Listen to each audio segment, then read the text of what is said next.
ಓಂ ನಮೋ ಭಗವತೆ ಬಾದರಾಯಣಾಯ ನಮೋ ಭಗವತ್ಯೈ ಬ್ರಹ್ಮ್ಯೈ ನಮೋ ಭಗವತೆ ಚತುರ್ಮುಖಾಯ ನಮೋ ಭಗವತೆ ವೈಯಾಸಕ್ಯೈ ಶುಕಾಯ ತತ್ರಾಭವದ್ ಭಗವಾನ್ ವ್ಯಾಸಪುತ್ರಃ ಯದೃಚ್ಛಯಾ ಗಾಮಟಮಾನೋನಪೇಕ್ಷಃ ಅಲಕ್ಷ್ಯಲಿಂಗೋ ನಿಜಲಾಭತುಷ್ಟೋ ವೃತಶ್ಚ ಬಾಲೈಃ ಅವಧೂತ ವೇಷಃ. ಭಾಗವತೆ ಪ್ರಥಮೇ ಸ್ಕಂಧೆ ಅದ್ಯ 20 ಅಧ್ಯಾಯः ಪ್ರಾರಭ್ಯತೆ. 19 ಅಧ್ಯಾये ಪ್ರವರ್ತಮಾನೆ ಸತಿ ಇಯಂ ಕಥಾ ತತ್ರ ಸಮವರ್ಣ್ಯತ. ರಾಜಾ ಪರೀಕ್ಷಿತ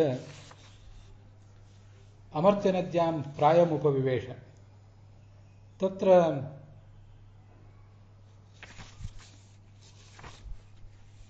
ಮಹಾನುಭಾವಾಃ ಸಶಿಷ್ಯಾಃ ವಸಿಷ್ಠಾದಯಃ ಮುನಯಃ ಆಜಗ್ಮುಃ. ತಾನ್ ಅಭ್ಯರ್ಚ್ಯ ಶಿರಸಾ ಅಯಂ ರಾಜ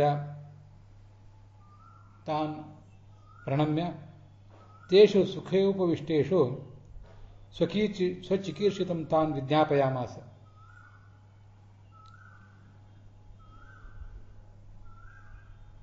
ಮಯಿ ಅತ್ರ ಗಂಗಾಯಾಂ ಉಪವಿಶತಿ ಸತಿ ಭವಂತಃ ವಿಷ್ಣುಗಾಥಾಃ ಗಾಯಂತು. ಕುಹಕಃ ಸಹ ದ್ವಿಜೋಪಸೃಷ್ಟಃ ತಕ್ಷಕಃ ಮಾಂ ಕಾಮಂ ದಶತು.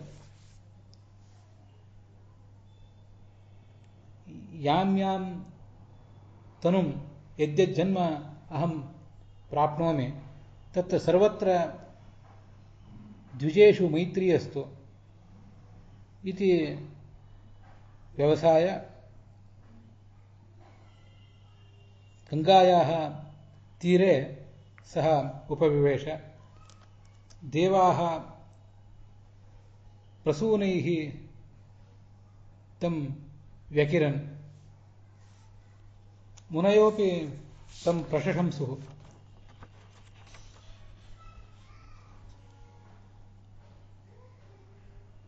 ಸ ಚ ರಾಜಾ ತಾನ್ ಉವಾಚ.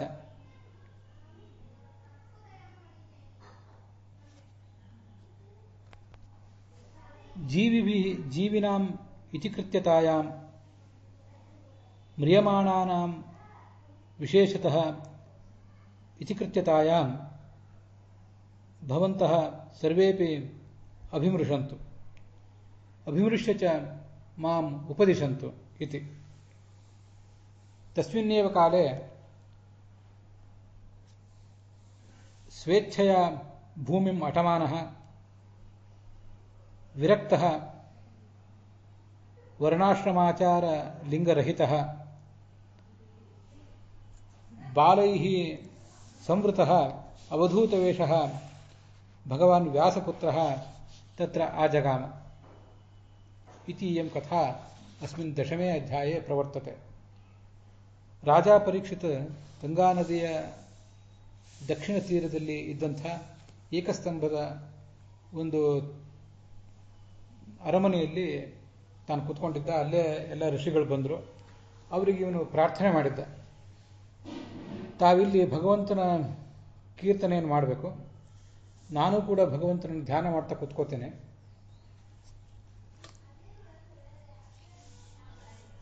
ಆ ತಕ್ಷಕ ಮುನಿಶಾಪದಂತೆ ನನ್ನನ್ನು ಕಚ್ಚುವುದಾದರೆ ಕಚ್ಚಲಿ. ಅವನಿಗೆ, ರಾಜಾ ಪರೀಕ್ಷಿತನಿಗೆ, ತಕ್ಷಕ ತನ್ನನ್ನು ಕಚ್ಚುವವನಿದ್ದಾನೆ ಅಂತ ಗೊತ್ತಿತ್ತು. ಆದರೆ ಭಾಗವತವನ್ನು ಉಪದೇಶ ಮಾಡಲಿಕ್ಕೆ ಸ್ವಯಂ ಶುಕಾಚಾರ್ಯ ಬರ್ತಾನೆ ಅಂತನ್ನುವುದು ಗೊತ್ತಿರಲಿಲ್ಲ. ಅಂಥದ್ದೊಂದು ಅಸಾಧಾರಣವಾದ ಸಂಗತಿ ಭಗವಂತನ ಇಚ್ಛೆಯಂತೆಯೇ ಆಯಿತು. ವ್ಯಾಸಪುತ್ರರಾದ ಶುಕಾಚಾರ್ಯ ಅಲ್ಲಿಗೆ ಬಂದರು. ಎದೃಚ್ಛಯ, ತಮ್ಮ ಇಚ್ಛೆಯಂತೆ ಭೂಮಿಯನ್ನೆಲ್ಲ ಎಲ್ಲೆಲ್ಲೋ ಸಂಚಾರ ಮಾಡುವವರು. ಅವರಿಗೆ ಯಾವ ಅಪೇಕ್ಷೆಯೂ ಇಲ್ಲ. ಮತ್ತು ಅವರು ಯಾವ ವರ್ಣಕ್ಕೆ ಸೇರಿದವರು, ಯಾವ ಆಶ್ರಮಕ್ಕೆ ಸೇರಿದವರು ಅನ್ನುವಂಥ ಯಾವುದೇ ಲಿಂಗವೂ ಚಿಹ್ನವು ಕಾಣಿಸೋದೇ ಇಲ್ಲ. ಏನು ಭಗವಂತನ ಅನುಗ್ರಹದಿಂದ ದೊರೆತಿದೆಯೋ ಅದರಿಂದಲೇ ಅವರು ಸಂತುಷ್ಟರಾದವರು. ಅವಧೂತನಂತೆ ವಿಲಕ್ಷಣವಾದ ವೇಷ ಇದ್ದವರು. ಅವರ ಆ ವಿಚಿತ್ರವಾದ ವೇಷವನ್ನು ನೋಡಲಿಕ್ಕೆ ಅಂತ ಚಿಕ್ಕ ಚಿಕ್ಕ ಬಾಲಕರು ಅವರ ಸುತ್ತಲೂ ನೆರೆದಿದ್ದಾರೆ. ಇದು ಅವರ ವರ್ಣನೆ. ಆಕಸ್ಮಿಕವಾಗಿ ಎದೃಚ್ಛಯ ಅಲ್ಲಿ ಬಂದರು ಅಂತ ಹೀಗಿದೆ. ಎದೃಚ್ಛಯ ಬಂದರು ಅಂತ ಅನ್ನೋದಕ್ಕೆ ಭಗವಂತನ ಇಚ್ಛೆಯಂತೆ ಬಂದರು ಅಂತ ಅರ್ಥ ಮಾಡುವುದೇ ಹೆಚ್ಚು ಯೋಗ್ಯವಾಗಿ ಕಾಣಿಸ್ತದೆ ನನಗೆ. ಯಾದವಾರ್ಯರು ಕೂಡ ಹಾಗೆ ಮಾಡಿದ್ದಾರೆ. ಯತ್ರಾನ್ಯ ಹೇತ್ವಭಾವ ಸ್ಯಾತ್ ಈಶ್ವರೇಚ್ಛಾದಿಕಂಬಿನ ಈಶ್ವರೇಚ್ಛಾ ಎದೃಚ್ಛಾ ಸ್ಯಾತ್ ಅತಸ್ತತ್ರ ಎದೃಚ್ಛಯ. ನಮಗೆ ನಮ್ಮ ತಿಳಿವಿನ ಇತಿಮಿತಿಯಲ್ಲಿರುವಂಥ ಯಾವುದೇ ಒಂದು ಕಾರಣ ಒಂದು ಕಡೆ ಕಾಣದೆ ಹೋದರೆ ಅಲ್ಲಿ ಎದೃಚ್ಛಾದಿಂದ ಆಯಿತು ಅಂದರೆ ಈಶ್ವರನ ಇಚ್ಛೆಯಿಂದ ಆಯಿತು ಅಂತಲೇ ಅರ್ಥ. ಭಗವಂತನ ಇಚ್ಛೆ ಆಗಿತ್ತು. ಪರೀಕ್ಷಿತನಿಗೆ ಆ ಸಂದರ್ಭದಲ್ಲಿ ಈ ಶುಕಾಚಾರ್ಯನೇ ಜ್ಞಾನ ಕೊಡಬೇಕು ಅಂತ ಇಚ್ಛೆ ಇತ್ತು. ಅದರಂತೆ ಭಗವಂತನ ಇಚ್ಛೆಯಂತೆ ಅವ್ರು ಬಂದರು. ಅಲ್ಲಿ ಎದೃಚ್ಛಾ ಅಂದರೆ ಭಗವಂತನ ಇಚ್ಛೆಯಂತೆ ಭೂಮಿಯನ್ನು ಸಂಚಾರ ಮಾಡುವವರು. ಭಗವಂತ ಅವರಿಗೆ ಹೇಗೆ ಪ್ರೇರಣೆ ಮಾಡ್ತಾನೋ ಹಾಗೆ ಭೂಮಿಯನ್ನು ಸಂಚಾರ ಮಾಡುವವನು ಅಂತ ಅರ್ಥ ಕಾಣಿಸ್ತದೆ. ಎದೃಚ್ಛಯ ಗಾಮಠಮಾನಃ ಅಂತ ಅದು ಹಾಗೇ ಇದೆ ಅಲ್ಲಿ. ಭೂಮಿಯನ್ನು ಸಂಚಾರ ಮಾಡುವುದು ಹೇಗೆ ಅಂದರೆ ತಮ್ಮ ಇಚ್ಛೆಗೆ ತಕ್ಕಂತೆ ಅಂತ. ಆದರೆ ಆ ಎದೃಚ್ಛಯ ಅನ್ನೋದನ್ನು ತತ್ರ ಅಭವತ್ ತತ್ರ ಅಗಮತ್ ಅಂತನೂ ಒಂದು ಪಾಠ ಇದೆ. ಭಗವಂತನ ಇಚ್ಛೆಯಂತೆ ಅವರು ಬಂದರು ಅಂತಲೂ ನಾವು ತಿಳ್ಕೊಳ್ಬೋದು. ಅಗಮತ್ ಅಂತನ್ನುವುದು ಅಲ್ಲಿ ಎದೃಚ್ಛಯ ಅನ್ನೋ ಶಬ್ದ ದೇಹಲಿ ದೀಪದಂತೆ, ಹೊಸ್ತಿಲ ಮೇಲೆ ಇಟ್ಟ ದೀಪದಂತೆ ಕೆಲಸ ಮಾಡ್ತದೆ. ಭಗವಂತನ ಇಚ್ಛೆಯಂತೆ ಎಲ್ಲ ಕಡೆ ಸಂಚಾರ ಮಾಡುವವರು. ಭಗವಂತನ ಇಚ್ಛೆಯಂತೆಯೇ ಇಲ್ಲಿಯೂ ಬಂದರು. ಇಲ್ಲಿ ಬಂದು ಅವರು ಈ ಪರೀಕ್ಷಿತನಿಗೆ ಭಾಗವತನ ಉಪದೇಶ ಮಾಡಬೇಕು ಅನ್ನೋದು ಕೂಡ ಭಗವಂತನ ಇಚ್ಛೆಯಂತೆ ಇತ್ತು. ವ್ಯಾಸಪುತ್ರ ಶುಕಃ ಭಗವಾನ್ ಎದೃಚ್ಛಯ ದೈವೇಚ್ಛಯ ಅಭವತ್ ಇತ್ಯನ್ವಯ ಅಂತ ಇವರು ವಿಜಯಧ್ವಜರು ಅನ್ವಯ ಮಾಡಿದ್ದಾರೆ. ಯಾದವಾರರ ಅನ್ವಯ ಬೇರೆ ಇದೆ. ಆದರೆ ಎದೃಚ್ಛಯ ಅನ್ನೋದಕ್ಕೆ ಈಶ್ವರೇಚ್ಛ ಅಂತ ಇಬ್ಬರು ಕೂಡ ಅರ್ಥ ಮಾಡೇ ಇದ್ದಾರೆ. ಅನಪೇಕ್ಷ ಅಂತಿದೆ. ಯಾವುದೇ ಅಪೇಕ್ಷೆ ಪ್ರಾಪಂಚಿಕ ವಸ್ತುಗಳ ಅಪೇಕ್ಷೆ ಇಲ್ಲದೆ ಇದ್ದವರು. ಬಾಹ್ಯ ವಿಷಯ ಅಪೇಕ್ಷಾರಹಿತ ಅಂತ ಅರ್ಥ. ವಿಜಯಧ್ವಜರು ಬೇರೆ ಬೇರೆ ಅರ್ಥಗಳನ್ನು ಮಾಡ್ತಾರೆ. ಅನ ಅಂದರೆ ಪ್ರಾಣ, ಅವನ ಪ ಅಂದರೆ ಒಡೆಯನಾದ ವಿಷ್ಣು, ಅವನ ವಿಷಯವಾದ ಈಕ್ಷಾ ಅಂದರೆ ಜ್ಞಾನ ಇದ್ದವರೇ ಅನಪೇಕ್ಷ.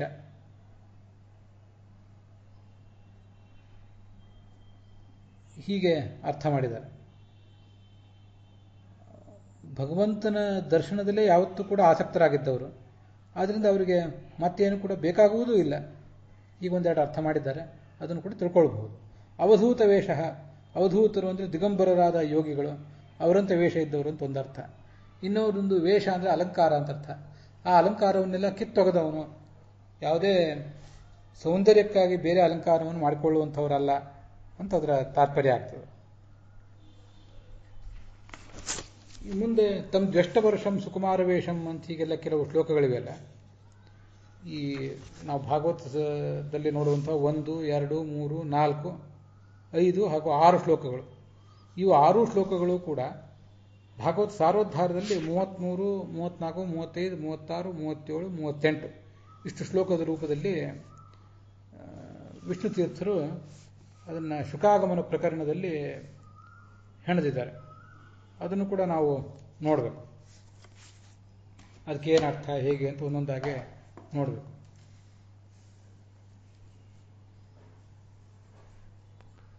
ನಿಜ ಲಾಭ ತುಷ್ಟ ಅಂತಿದೆಯಲ್ಲ, ನಿಜ ಲಾಭ ಅಂದರೆ ಹರಿಸ್ಮರಣ ಆವಿರ್ಭೂತ ಸ್ವರೂಪಾನಂದ ಆವಿರ್ಭಾವೇನ ಅನ್ಯತ್ರ ಅಲಂ ಬುದ್ಧಿಮಾನ್. ಯಾವಾಗಲೂ ಭಗವಂತ ನಾಮಸ್ಮರಣೆ ಮಾಡ್ತಿರುವುದರಿಂದ ಒಂದು ಒಳಗಿನ ಆನಂದ ಏನು ವ್ಯಕ್ತ ಆಗ್ತಿರ್ತದೆ. ಆ ಕಾರಣದಿಂದ ಅವನಿಗೆ ಬೇರೆ ಯಾವುದೂ ಬೇಕನ್ನಿಸ್ತಿರ್ಲಿಲ್ಲ. ಅದು ಅದರ ಅರ್ಥ. ಭಕ್ತಿರೇವ ಹಿ ಭಕ್ತಾನಾಂ ನಿಜ ಅನುತ್ತಮ ಲಾಭ ಅಂತಾರೆ ವಿಷ್ಣು ತೀರ್ಥರು. ಭಕ್ತರಿಗೆ ಅತ್ಯಂತ ದೊಡ್ಡ ಲಾಭ ಯಾವುದು ಅಂದರೆ ಭಗವಂತನಲ್ಲಿ ಭಕ್ತಿ ಮಾಡುವುದೇ. ಅಂಥ ಲಾಭದಿಂದ ಅವರು ಸಂತುಷ್ಟರಾದವರು, ಅದರ ಅರ್ಥ. ಯಾವ ಆಶ್ರಮದವರು ಅಂದರೆ ಸರ್ವಾಶ್ರಮ ಚಿಹ್ನ ಅಭಾವೇ. ಯಾವ ಆಶ್ರಮದ ಲಿಂಗವೂ ಅವರಲ್ಲಿ ಕಾಣಿಸ್ತಾ ಇಲ್ಲ. ಯಾವ ಆಶ್ರಮಕ್ಕೆ ಸೇರಿದವರು ಇವರು ಅಂತ ಅವ್ರು ನೋಡಿದರೆ ಗೊತ್ತಾಗುವಂತೆಯೇ ಇಲ್ಲ. ಅವಧೂತ ಚಿಹ್ನ ಹೇಗೆ ಅಂದರೆ ದಿಗಂಬರತ್ವಾದಿ ವೇಷ ಇರುವುದರಿಂದ. ಹೀಗೆ ನಗ್ನರಾಗಿದ್ದರಿಂದ ಅವರು ಹೋದಲ್ಲೆಲ್ಲ ಅವ್ರನ್ನ ನೋಡಲಿಕ್ಕೆ ಚಿಕ್ಕ ಚಿಕ್ಕ ಮಕ್ಕಳು ಬರ್ತಿದ್ರು, ಸ್ತ್ರೀಯರು ಬರ್ತಿದ್ರು ಅಂತ ಅಲ್ಲಿ ಮುಂದೆ ಕಾಣಿಸ್ತದೆ. ಅವರು ಹುಚ್ಚನಂತೆ ಕಾಣಿಸ್ತಿದ್ದರಿಂದ ಜನ ಎಲ್ಲ ಅಲ್ಲಿ ಬರ್ತಿದ್ರು. ಅದರ ಮುಂದೆ ತಮ್ ದ್ವೆಷ್ಟ ವರ್ಷಂ ಸುಕುಮಾರ ಪಾದ ಕರೋರು ಬಾಹ್ವಂಸ ಕಪೋಲ ಗಾತ್ರಂ ಅನ್ನುವಂಥ 2ನೇ ಶ್ಲೋಕ. ಅದನ್ನು ನಾವೀಗ ನೋಡಬೇಕು. ಅವನು ಹೇಗೆ ಕಾಣಿಸ್ತಾ ಇದ್ದ ಆ ಶುಕಾಚಾರ್ಯ ಅಂದರೆ ಅವರು 16 ವರ್ಷದ ಬಾಲಕನಂತೆ ಕಾಣ್ತಾ ಇದ್ರು. ಯಾವಾಗಲೂ ಹಾಗೆ ಇದ್ರು. ಅವರು ಕಾಣ್ತಾ ಇರೋದು ಮಾತ್ರ ಅಲ್ಲ, ಹಾಗೆ ಕಾಣಿಸ್ತಿದ್ರು, ಹಾಗೆ ಇರ್ತಿದ್ರು. ಅವನ ಕೈ, ತೊಡೆ, ತೋಳು, ಹೆಗಲು, ಕೆನ್ನೆ ಎಲ್ಲ ಬಹಳ ಕೋಮಲವಾದದ್ದು. ಕೆಂಪಾದಂತಹ ಮೋಹಕವಾದಂತಹ ಕಣ್ಗಳವರದು. ಚಾರು ಅರುಣ ಅಕ್ಷ ಉನ್ನಸ ತುಲ್ಯಕರ್ಣಂ, ಹಾಗೆ ಎತ್ತರವಾದಂತಹ ಮೂಗು, ಮುಖದಲ್ಲಿ ಎದ್ದು ಕಾಣುವಂತಹ ಮೂಗು, ಕಿವಿಗಳು, ಮುಗ್ಧವಾದಂತಹ ನಿರ್ಮಲವಾದ ಯಾವುದೇ ದೋಷವನ್ನು ತೋರಿಸಿದಂಥ, ಕ್ರೋಧ ಇತ್ಯಾದಿಗಳನ್ನು ತೋರಿಸಿದಂಥ ಒಂದು ಮುಖ ಅವರದು. ಶಂಖದಂತೆ ಕಂಠ. ಮತ್ತೆ ಅದರ ಮುಂದಿನ ಶ್ಲೋಕದಲ್ಲಿ ನಿಗೂಢ ಶತ್ರುಂ ಪೃಥು ತುಂಗ ವಕ್ಷಸಂ ಅಂತ ವರ್ಣನೆ ಮಾಡ್ತಾರೆ. ಹೆಗಲಿನ ಮೂಳೆ ಏನಿರ್ತದೆ, ಆ ಹೆಗಲು ಮತ್ತು ಕಂಠ, ಅದರಲ್ಲಿ ಅದಕ್ಕೆ ಕಾಣಿಸುವಂಥ ಮೂಳೆ ಅದು ತುಂಬಿಕೊಂಡಿತ್ತು, ಮಾಂಸಲವಾಗಿತ್ತು. ಅದೊಂದು ಲಕ್ಷಣ. ಬಡಕಲಾಗಿದ್ದರೆ, ವ್ಯಕ್ತಿ ಕೃಷನಾಗಿದ್ದರೆ ಆ ಮೂಳೆ ಎದ್ದು ಕಾಣ್ತಿತ್ತು, ಹಾಗೆ ಕಾಣ್ತಿರ್ಲಿಲ್ಲ. ವಿಶಾಲವಾದಂಥ ಎದೆ ಅವರು, ಮತ್ತೆ ಆಳವಾದಂತಹ ಸುಳಿಯ ರೂಪದಲ್ಲಿರುವಂತಹ ಒಂದು ನಾಭಿ. ಆವರ್ತ ಅಂತಿದೆ. ಆವರ್ತ ಅಂದರೆ ಬರೇ ಆಳವಾದದ್ದಲ್ಲ, ಸುಳಿಯ ರೂಪದಲ್ಲಿರುವಂತಹ ನಾಭಿ ಅಂತ ಅದರ ಅರ್ಥ ನಾವು ತಿಳ್ಕೊಳ್ಬೇಕು. ಕೆಲವು ಕಡೆ ಆ ಸುಳಿ ಅಂತ ಅನ್ಸೋದು ಕಾಣಿಸೋದಿಲ್ಲ, ಅದಕ್ಕಾಗಿ ಅದನ್ನು ಹೇಳಿದೆ. ನಿಮ್ನ ಆಳವಾದ್ದು ಅಂತಲೇ ಎಲ್ಲರೂ ಅರ್ಥ ಬರೆದಿದ್ದಾರೆ, ಆದರೂ ಆ ಅರ್ಥ ಒಂದು ನಮಗೆ ಗೊತ್ತಿರಬೇಕು. ನಿಮ್ನ ಅಂತ ಅರ್ಥ ಆಗದೇನೆ ಆವರ್ತ ಅಂದರೆ ಸುಳಿ, ನೀರಿನ ಸುಳಿ. ವಯಸಾನ್ ಭ್ರಮ ಅಂತ ವಿಜಯಧ್ವಜರು ಯಾದವಾರರು ಬರೆದಿದ್ದಾರೆ. ನೀರಿನ ಸುಳಿ ಒಂದು ಕಡೆ ಎಲ್ಲಿಯಾದರೂ ಇದ್ದರೆ ಅದು ಆಳವಾಗಿಯೂ ಇರ್ತದೆ, ಅದು ಹೊರಗಿನ ಆವರಣದಿಂದ ಒಳಗಿನ ಆವರಣದವರೆಗೆ ಹೀಗೆ ಸುತ್ತಾ ಇರುವಂತೆ ಕಾಣಿಸ್ತಿರ್ತದೆ. ಹೀಗೆ ಹೊರಗೆ ಅಗಲವಾಗಿ, ನಡುವೆ ಕೇಂದ್ರದಲ್ಲಿ ಅದು ಹೊಂದಿಕೊಂಡಿರ್ತದೆ. ಹಾಗೆ ಇವರ ನಾಭಿಯು ಕೂಡ ಇತ್ತು ಅಂತ ಅದನ್ನು ವರ್ಣಿಸ್ತಾರೆ. ಒಲಿ ಒಲ್ಗು ಉದರಂ, ಸುಂದರವಾದಂತಹ ಹೊಟ್ಟೆ ಇತ್ತು. 3 ಗೆರೆಗಳಿದ್ದವು ಹೊಟ್ಟೆ ಮೇಲೆ, ಅಂತಹ ಗೆರೆಗಳಿದ್ದವು. ದಿಗಂಬರರು, ಏನೂ ವಸ್ತ್ರವನ್ನೇ ಹುಟ್ಟಿಲ್ಲ. ವಕ್ತ್ರ ವಿಕೀರ್ಣ ಕೇಶಂ, ತಲೆಯ ಮೇಲೆಲ್ಲ ಅವರ ಆ ಗುಂಗುರು ಕೂದಲು ಹರಡಿತ್ತು, ವಕ್ತ್ರದ ಮೇಲೆ ಅದು ಹರಡಿತ್ತು ಅಂತ. ದೀರ್ಘವಾದಂಥ ಬಾಹುಗಳು, ದೇವತಾ ಶ್ರೇಷ್ಠಂತೆ ಕಾಣಿಸ್ತಾ ಇದ್ರು. ಇದು ಆ 3ನೇ ಶ್ಲೋಕದ ಅರ್ಥ. ಇದಕ್ಕೆ ಈ 2ನೇ ಶ್ಲೋಕ ಏನಿದೆ ಈ ಭಾಗವತದಲ್ಲಿ, ಅದಕ್ಕೆ 34ನೇ ಶ್ಲೋಕದ ರೂಪದಲ್ಲಿ ವಿಷ್ಣು ತೀರ್ಥರು ವ್ಯಾಖ್ಯಾನ ಮಾಡಿದ್ದಾರೆ. 1ನೇ ಶ್ಲೋಕದಲ್ಲಿ ಶುಕಾಚಾರ್ಯ ಬಂದ ಅಂತಿದೆ, ಮುಂದೆ ಅವರ ವರ್ಣನೆ ಇದೆಯಲ್ಲ, ಅದು ಯಾಕೆ ಅಂದರೆ ಸರ್ವಗುರೋಹೋ ಶುಕಸ್ಯ ಧ್ಯಾನಂ ಅವಶ್ಯಂ ಮುಮುಕ್ಷುಭಿ ಕಾರ್ಯಂ. ಶ್ರವಣ ಮಾಡ್ತೇವೆ, ಮನನ ಮಾಡ್ತೀವಿ, ಹಾಗೆ ಧ್ಯಾನವನ್ನು ಕೂಡ ಮಾಡಬೇಕು. ತುಂಬ ಸುಂದರವಾದಂಥ ಒಂದು ಧ್ಯಾನದ ಚಿತ್ರಣವನ್ನು ಅದಕ್ಕಾಗಿ ಕೊಡ್ತಿದ್ದಾರೆ. ಪಾದಮಾರಭ್ಯ ಯಾವದ್ಧಸಿತಂ ಅವಯವ ಸನ್ನಿವೇಶಮಾಹ, ಇದು ವಿಷ್ಣು ತೀರ್ಥನ ಮಾತು.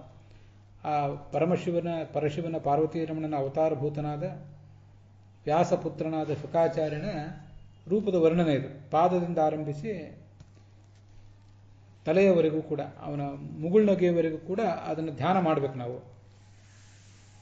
ಶ್ರವಣ ಮಾಡಬೇಕು, ಶಾಸ್ತ್ರ ಏನು ಹೇಳಿದೆ ಅದನ್ನು ಶ್ರವಣ ಮಾಡಬೇಕು, ಅದನ್ನು ಮಾಡಿದ್ದನ್ನು ಮನನ ಮಾಡಬೇಕು, ಹಾಗೆ ಧ್ಯಾನ ಮಾಡಬೇಕು.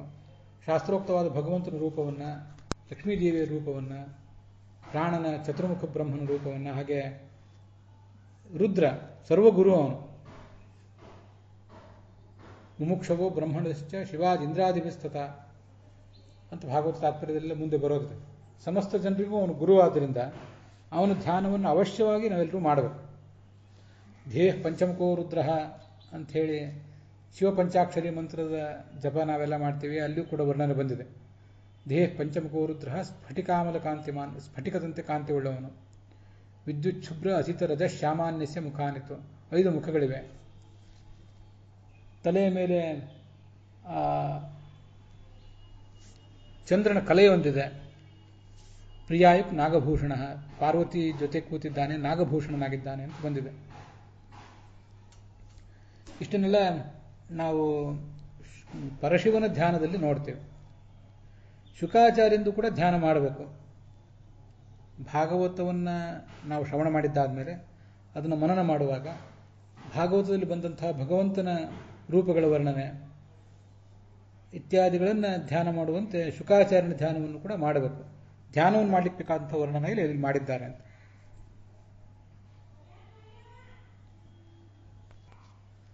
ಶುಕಾಚಾರ್ಯನ ಮಹತ್ವ ಎಂಥದ್ದು, ಪರಶಿವನ ಮಹತ್ವ ಎಂಥದ್ದು ಅಂದರೆ, ಶುಕಾಚಾರ್ಯ ನಮಗೆ ಶ್ರವಣವನ್ನು ಮಾಡಿಸ್ತಾನೆ. ಮೂಲ ರೂಪದಲ್ಲಿ ಶಿವನು ಕೂಡ ನಮಗೆ ಶ್ರವಣ ಮಾಡಿಸ್ತಾನೆ.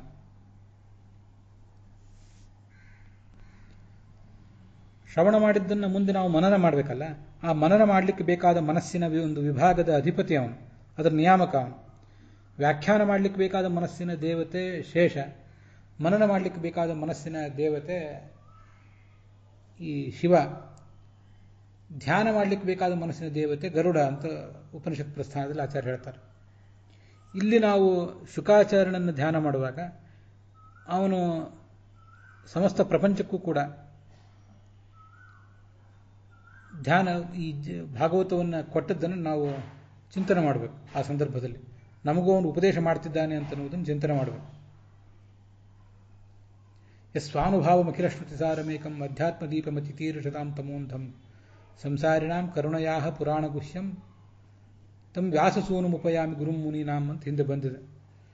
ಪರಮ ಕರುಣೆಯಿಂದ ಈ ಜಗತ್ತಿಗೆಲ್ಲ ಭಾಗವತವನ್ನು ಕೊಟ್ಟವನವನು.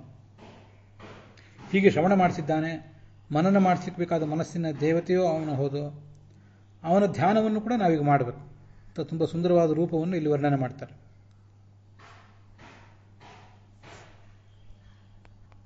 ಮುಂದೆ 35ನೇ ಶ್ಲೋಕ ಇದೆಯಲ್ಲ ಭಾಗವತ ಸಾರೋದ್ಧಾರದಲ್ಲಿ, ಅಂದರೆ ಭಾಗವತದಲ್ಲಿ ಇಲ್ಲಿ 3ನೇ ಶ್ಲೋಕ ಇದೆಯಲ್ಲ ನಿಗೂಢ ಜತ್ವನ್ ಅಂತ, ಅದರಲ್ಲಿ ವಿಷ್ಣು ತೀರ್ಥರೇನು ಬಹಳ ಹೇಳಿಲ್ಲ.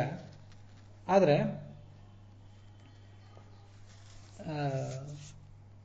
ಪುರಾಣಿಕಾಚಾರ್ಯರು ಒಂದಿಷ್ಟು ಅನುವಾದ ಮಾಡಿದ್ದಾರೆ. ಅಮರೋತ್ತಮಾಭಂ ಅಂತಿದೆಯಲ್ಲ, ದೇವತಾ ಶ್ರೇಷ್ಠನಂತ ಇದ್ದಾರೆ ಅಂತ. ಅಮರೋತ್ತಮಾಭ ಅಂದ್ರೆ ಏನು? ಯಾದವಾರ್ಯರು ಅಲ್ಲಿ ಬರೀತಾರೆ ಭಾಗವತದಲ್ಲಿ, ಅಮರರಲ್ಲಿ ಉತ್ತಮ ಅಂದರೆ ವೇದವ್ಯಾಸ, ದೇವೇಶನಾದಂಥ ಸುರೇಶನಾದ ವೇದವ್ಯಾಸರಂತೆ ಕಾಣ್ತಾ ಇದ್ದಾನೆ ಶುಕಾಚಾರ್ಯ. ಅದು ಸರಿಯೇ. ಅಮರೋತ್ತಮರಾದ ಹರಿವಾಯುಗಳಂತೆ ಕಾಣುತ್ತಾರೆ ಇವರು ಅಂತ ಅರ್ಥ. ಅದೇ ಪುರಾಣಿಕಾಚಾರ್ಯ ಭಾಗವತ್ ಸಾರೋದ್ಧಾರಕ್ಕೆ ಅನುವಾದ ಮಾಡುವಾಗ ಬರೀತಾರೆ. ಅಲ್ಲಿ ವಿಷ್ಣು ತೀರ್ಥರು ಅದನ್ನೇನು ಹೇಳಲಿಲ್ಲ. ಅಮರೋತ್ತಮವತ್ ಭಾಸಮಾನಂ, ಅಮರೋತ್ತಮ ಅಂದರೆ ಯಾರು ಅಂತ ಅವ್ರು ಹೇಳಲಿಲ್ಲ. ಭಗವಂತನಂತೆ ಕಾಣ್ತಾರೆ, ಹಾಗೆ ವಾಯುವಿನಂತೆನೂ ಕಾಣ್ತಾರೆ. ಅಷ್ಟೇ ಅಲ್ಲ, ಶಿವನಂತೆ ಕಾಣ್ತಾ ಇದ್ದಾರೆ. ಅಮರೋತ್ತಮ ಅಂದರೆ ದೇವೋತ್ತಮ ಶಿವನೂ ಹೌದಲ್ಲ, ಸ್ವಯಂ ವೇದವ್ಯಾಸನ ಮಗನಾದ್ರಿಂದ ಆ ವೇದವ್ಯಾಸನ ಮಗನಂತೆಯೂ ಅವ್ರು ಕಾಣ್ತಾರೆ ಜಗತ್ತಿಗೆ. ವಾಯುವಿನ ಆವೇಶ ಇದೆ ಅವರಲ್ಲಿ. ಶುಕಂ ತಮಾಶು ಪ್ರವಿವೇಶ ವಾಯು ಅಂತ ಮಹಾಭಾರತ ತಾತ್ಪರ್ಯ ನಿರ್ಣಯ ಹೇಳಿದೆ.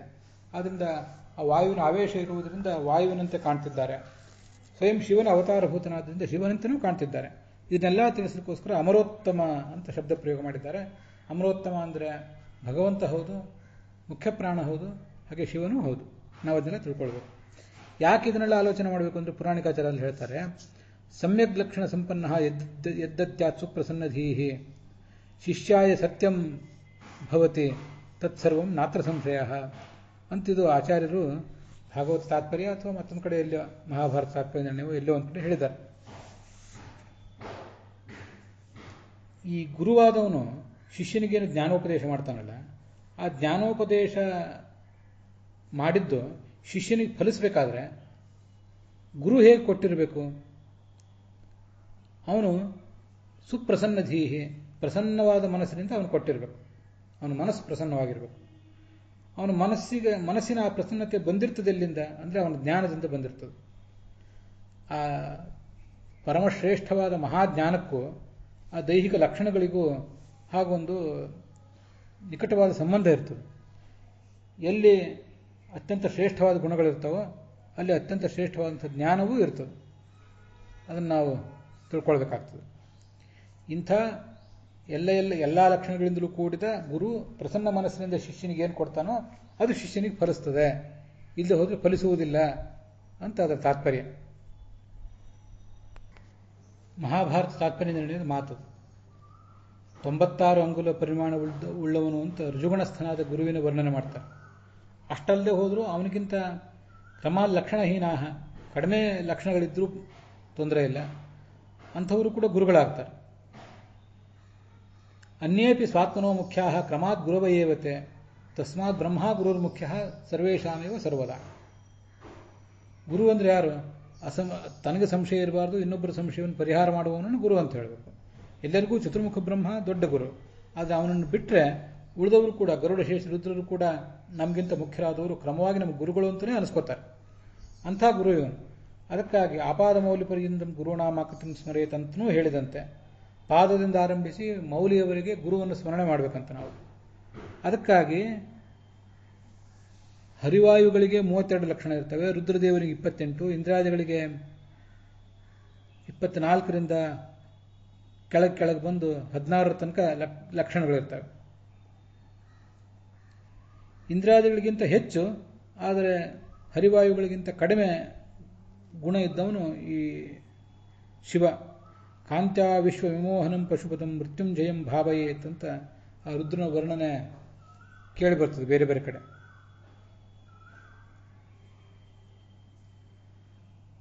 ಅಂಥ ಮನಮೋಹಕವಾದ ರೂಪ ಅವನು.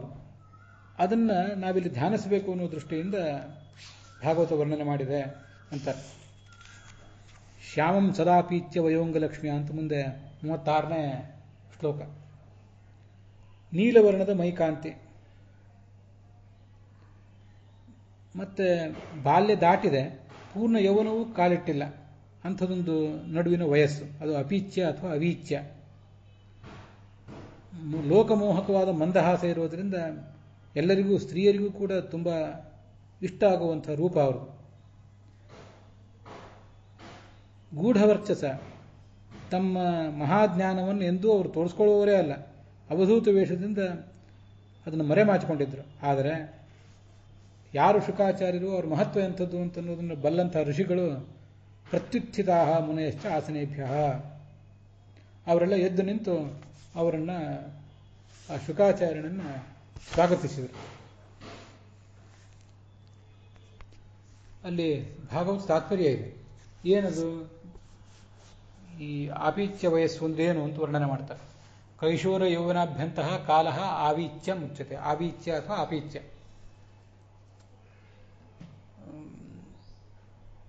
ಕಿಶೋರ ವಯಸ್ಸು ಕಳೆದಿದೆ, ಪೂರ್ಣ ಯೌವನ ಇನ್ನೂ ಬಂದಿಲ್ಲ, ಅದರ ನಡುವಿನ ವಯಸ್ಸಿಗೆ ಆಪೀಚ್ಯ ಅನ್ನಬೇಕು ಅಂತ ಅದರ ಅಭಿಪ್ರಾಯ.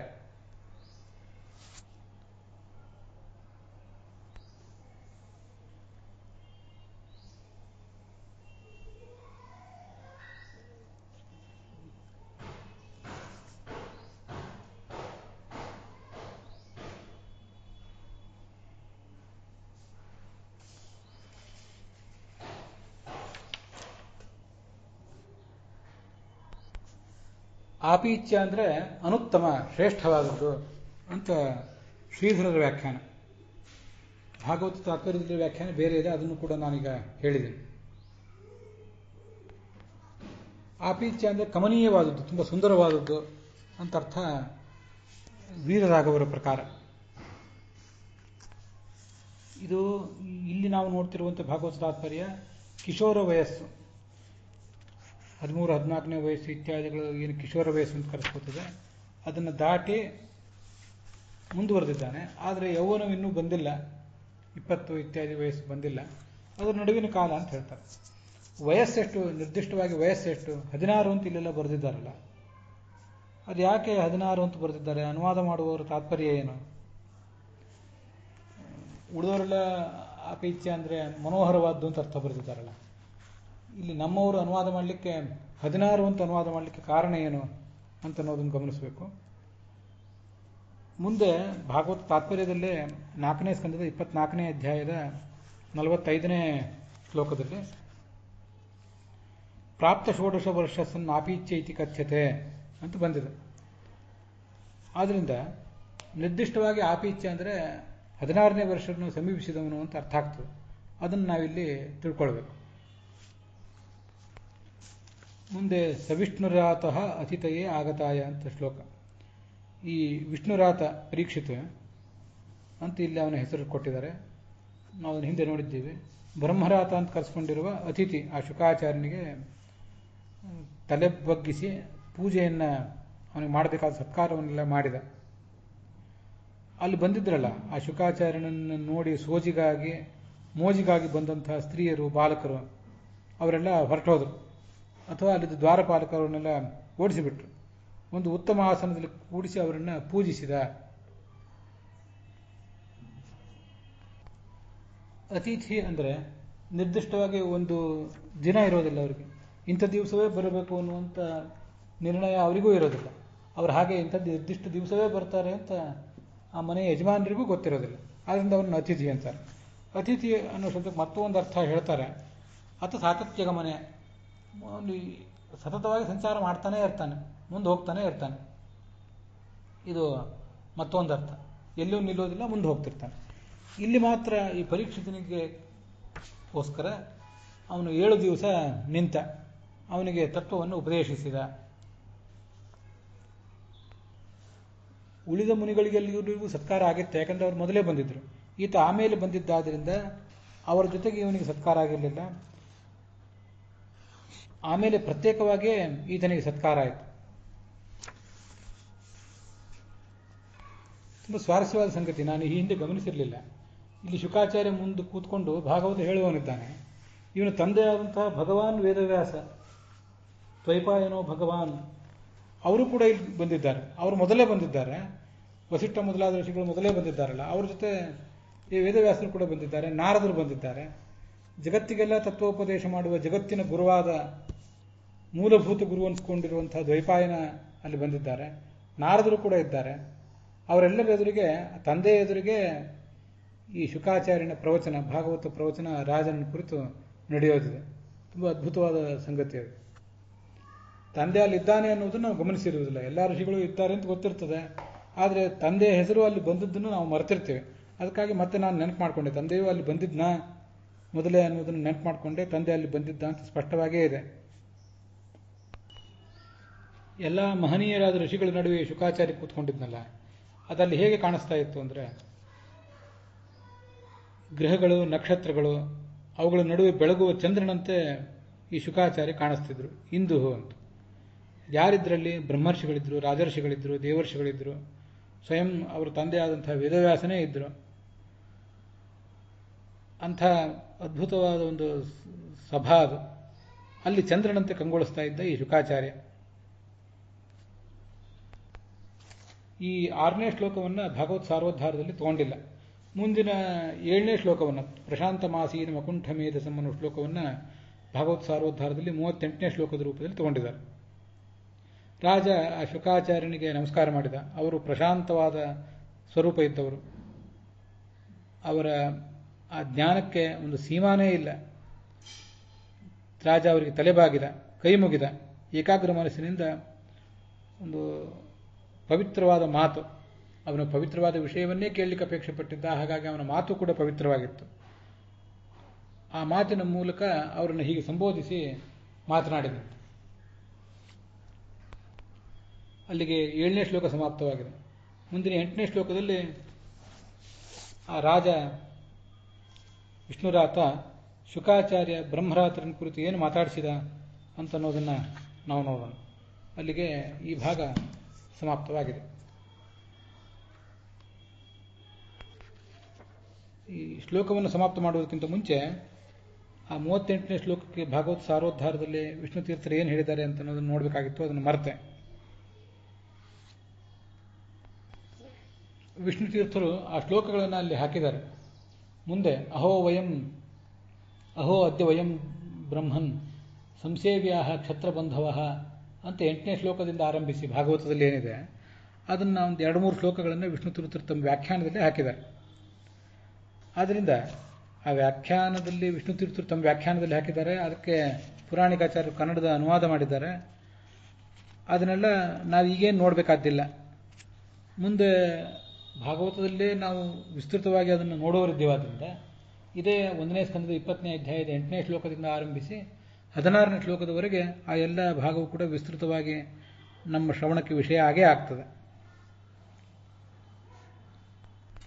ಅಲ್ಲಿಗೆ ಈ ಭಾಗ ಸಮಾಪ್ತವಾಗಿದೆ.